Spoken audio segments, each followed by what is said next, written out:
کیا تاریخ اسلام کا یہ بھیانک واقعہ کبھی نسل انسانی فراموش کر سکتی ہے؟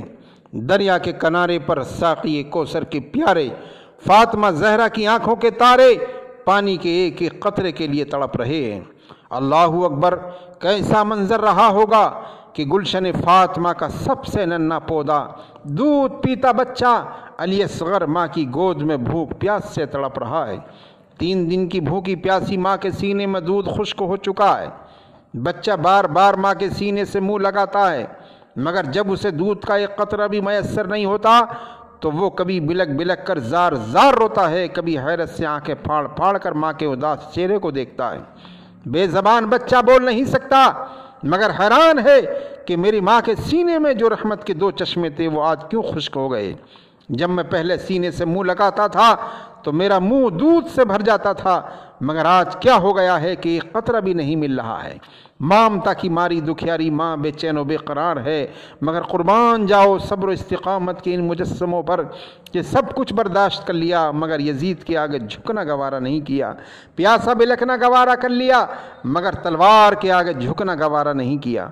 کوفے والوں کی بے وفائی پر قیامت تک آنے والی نسلیں نفرت اور ملامت کرتی رہیں گی۔ اہل بیت کے خون کا ان کے پاس کوئی جواب نہیں ہوگا۔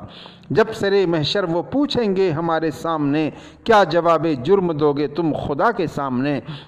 امام حسین کو اس قدر لالچ دیا گیا، ایسی دھمکیاں دی گئیں کہ اگر رستم بھی ہوتا تو اس کے حوصلے پست ہو جاتے اور وہ مارے دہشت کے ان ظالموں کے سامنے سر نیاز جھکا دیتا، مگر امام حسین یہی جواب دیتے رہے کہ اے یزیدیو سن لو، قرآن کے خلاف کوئی ضابطہ نہیں بنایا جائے گا۔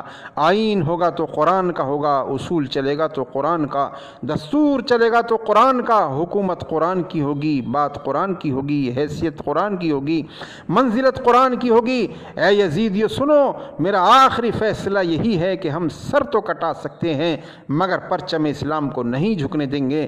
ہم خود تو مٹ سکتے ہیں مگر قرآن کو نہیں مٹنے دیں گے۔ ہم اپنی جان تو دے سکتے ہیں مگر ایمان نہیں دے سکتے۔ کربلا کا ذرہ ذرہ گواہ ہے کہ فاطمہ کے لال نے دنیا کی دولت پر لات مار کر راہ حق میں آنے والی تمام مصیبتوں کا خیر مقدم کیا، گھر لٹانا گوارا کر لیا مگر اسلام کے دامن تقدس کو داغدار نہیں ہونے دیا۔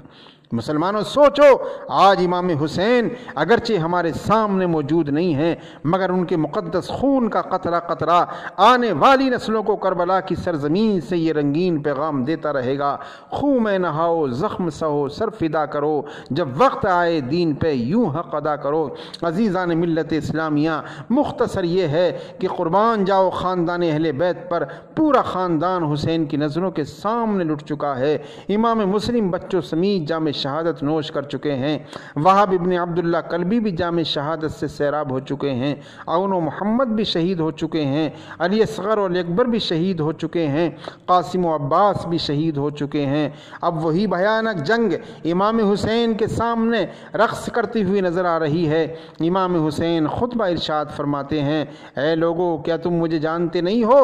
سنو سنو، میری رگوں میں تمہارے نبی کا قیمتی خون موجود ہے، تم اس خون کی توہین کرنے پر آمادہ ہو چکے ہو۔ کل قیامت کے دن سرکار کو کیا منہ دکھاؤ گے؟ میں نبی کا نواسا ہوں، علی کا لاڈلا ہوں، فاطمہ کا چہیتا ہوں۔ ظالموں، ظلم کی کوئی حد ہوتی ہے، تم نے ہمارا پورا خاندان اجاڑ دیا ہے۔ ابھی حسین کے خطبے کا آغاز ہوا ہی تھا کہ یزیدیوں نے ایک دم شور مچانا شروع کر دیا کہ آپ یا تو یزید کی بیعت کیجئے یا پھر جنگ کے لیے تیار ہو جائیے، مگر راکب دوش مصطفیٰ جواب دیتے ہیں، اے یزیدیوں سنو، میرا سر کٹ تو سکتا ہے مگر کسی فاسق و فاجر کے آگے جھک نہیں سکتا۔ یزیدیوں سنو، اگر مجھے جان بچانا ہوتی تو میں قاسم کی زندگی بچاتا، اگر مجھے جان بچانا ہوتی تو علی اکبر کی جوانی بچاتا، ننھے منھے علی اصغر کی جان بچاتا، عباس علمبردار کی جان بچاتا، پسرانے عقیل و علی کی جانیں بچاتا۔ کوفیوں کا مقصد یہ تھا کہ اب حسین میں کوئی طاقت باقی نہیں رہ گئی ہے، 3 دن کا پیاسا ہے حسین اور پھر آنکھوں کے سامنے پورا خاندان کٹتا ہوا دیکھ رہا ہے، لاشیں اٹھا اٹھا کر کمر دوری ہو گئی ہے، اب کیا مقابلہ کر پائے گا حسین؟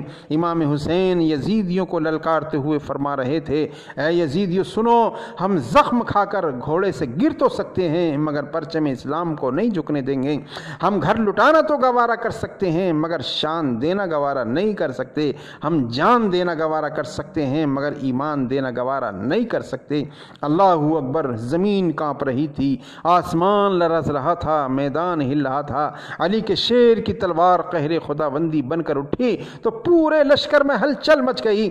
جو بھی امام حسین کے سامنے آ رہا تھا، امام حسین ایک ہی وار میں موت کے گھاٹ اتارتے جا رہے تھے۔ تنہا امام حسین نے کربلا کی سرزمین کو دشمنوں کے خون سے رنگین کر ڈالا۔ ابن سعد نے جب دیکھا کہ امام حسین تو گاجر مولی کی طرح کاٹتے جا رہے ہیں تو پکار اٹھا کہ سب یکبارگی حملہ کر دو۔ دشمنوں نے حملہ کر دیا۔ ایک ملعون کا تیر امام حسین کی پیشانی پر لگتا ہے۔ اللہ اللہ، یہ وہ پاک پیشانی تھی جسے رسول اللہ چوما کرتے تھے۔ مختصر یہ ہے کہ ظالموں نے آپ کو شہید کر ڈالا۔ قربان جاؤ مسلمانوں اس مرد مجاہد کے استقلال پر کہ جس نے حق کربلا میں ادا کر دیا، گھر کا گھر سب سپرد خدا کر دیا، جس نے نانا کا وعدہ وفا کر دیا، کر لیا نوش جس نے شہادت کا جام۔ اس حسین ابن حیدر پہ لاکھوں سلام۔